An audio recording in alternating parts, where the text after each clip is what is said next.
Welcome. This is the Wild Treasures of an Outdoorsman YouTube channel. My name is Peter Updike, and I've got a couple of things I want to address to you today. But first, I want to tell you something that's happened to me up in the Ocala National Forest.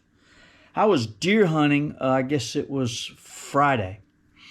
And year after year after year, I've been hunting the same basic location. The same advice I give you: pick a spot and expand your knowledge of the area from that epicenter where you started, and just enhance your knowledge of the area. I've come to know some people that hunt in that area. I know where their tree stands are, and I know what kind of vehicle they drive, and I know where they are. We're in the woods, and it's a good practice to expand your knowledge about a certain area.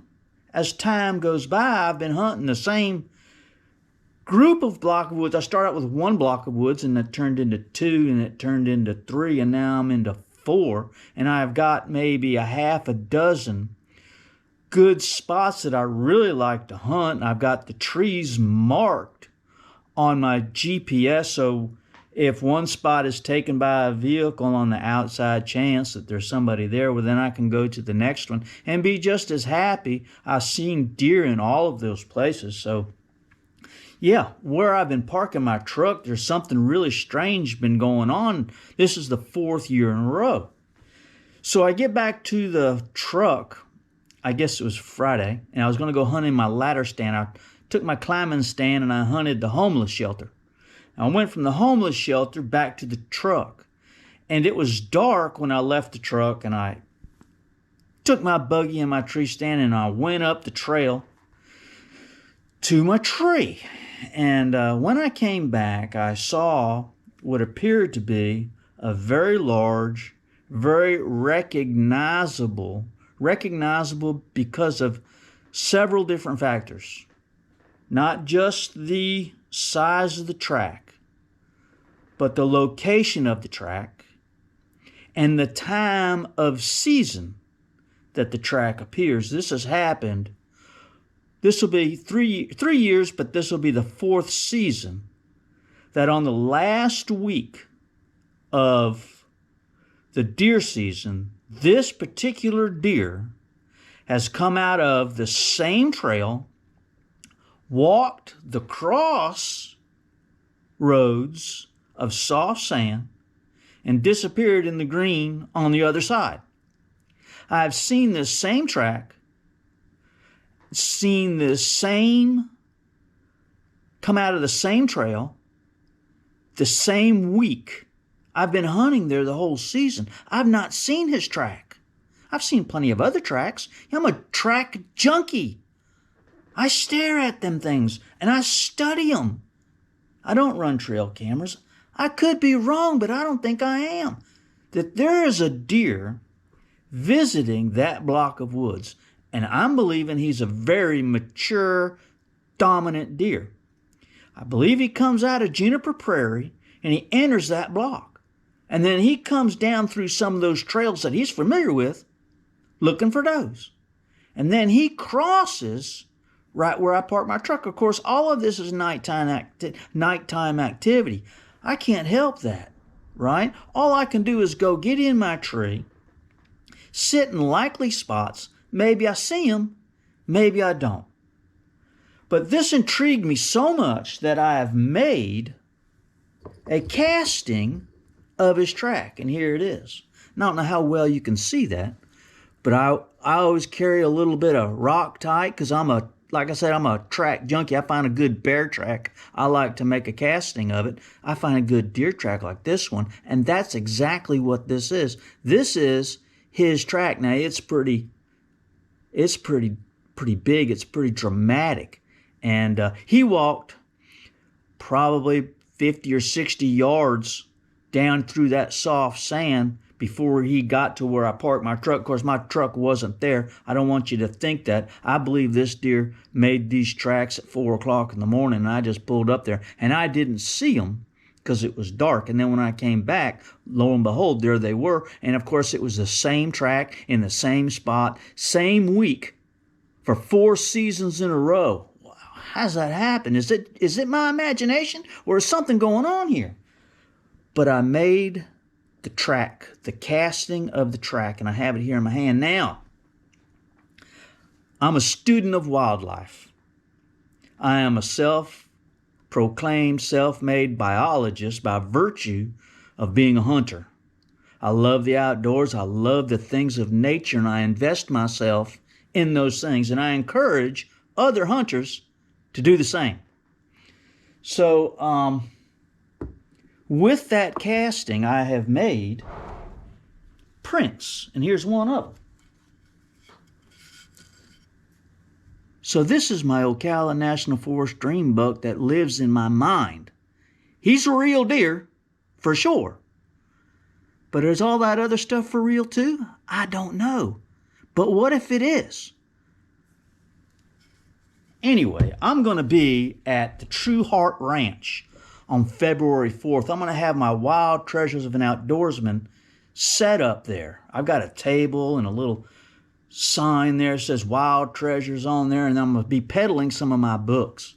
February 4th, I don't know, 8:30, 9 o'clock on Saturday at the True Heart Ranch in Webster, Florida. That's in Sumter County, just off of Highway 471. You'll turn down in there, and it'll go on around through the countryside, and there it'll be in a barn out there in the middle of a pasture, right? And all of us turkey hunters are going to get together, and we're going to talk about turkey hunting. But I'm going to be there. I'm going to have my table. I've got a bulletin board I set up, and it's got pictures of all these different people that I've met down through the years, and sharing their story about hunting. And of course, I'll be peddling copies of my book, Wild Treasures of an Outdoorsman. Now, I'm going to make 15 or 20 of these pads right here. And I'm just going to sell them for $10 a piece if you're interested in having one. It'll help cover the cost of having the table and doing it. You know, I'm not making any money. And to be honest with you, a lot of those guys that are there at the True Heart Ranch doing the turkey extravaganza, nobody's getting rich on those products, but they love making turkey calls. They love promoting the outdoors. They love the things that we do.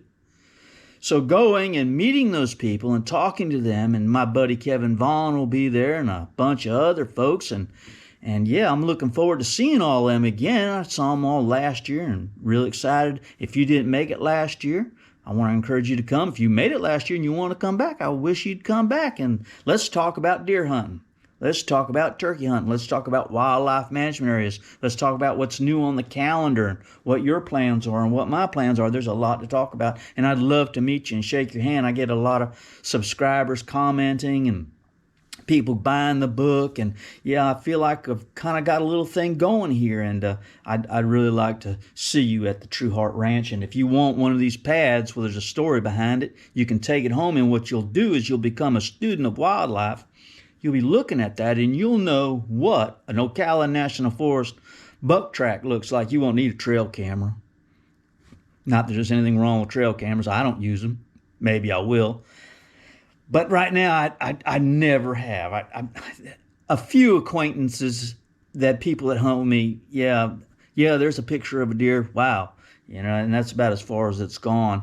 But I like reading sign. I like diving into the natural world with my bare hands and going hunting and experiencing all of those things. So that's what's on the agenda. I'll mention it again in the videos coming up. We're going to do a video, what makes a good hunter, and the idea of we Floridian hunters go on Instagram-y and we go on Facebook-y and we look at all of the things that are going on in the world, and we feel a bit slighted. I'm going to help you get over that. I'm going to write and develop a thought process for us Florida hunters. how we should approach the Florida hunting woods on public land and what our thought process should always be. My wife has got this friend, and whenever she finds out that I've been hunting and she'll visit with me, she'll always ask me, well, did you catch a deer? I said, no, Pat, I didn't catch a deer. She said, well, why not? I said, well, it just doesn't work that way. These people actually think that going hunting should be like going to a grocery store. Now, for some people, that might be, but it's not for us. What ours is a labor that we love. And out of that labor and out of the love of doing it comes a certain level of success. I'm working on doing this thing, and I want to share it with all of you. How can I encourage myself? I feel like I've kind of crossed over from how many deer can I kill to now when can I kill that noteworthy buck. You kind of go through that transition. I want to kill 3 deer this year. Well, maybe that's not important to me anymore. Maybe I want to kill just one good 8-point. If I should be so fortunate to see one. I haven't been. So far, all I've got is his reverse track. All right, love you guys. We'll see you at the True Heart Ranch. I'll do another video before the time.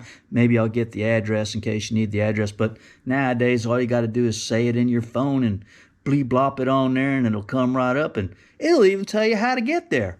Hope to see you there. Love you guys. Bye.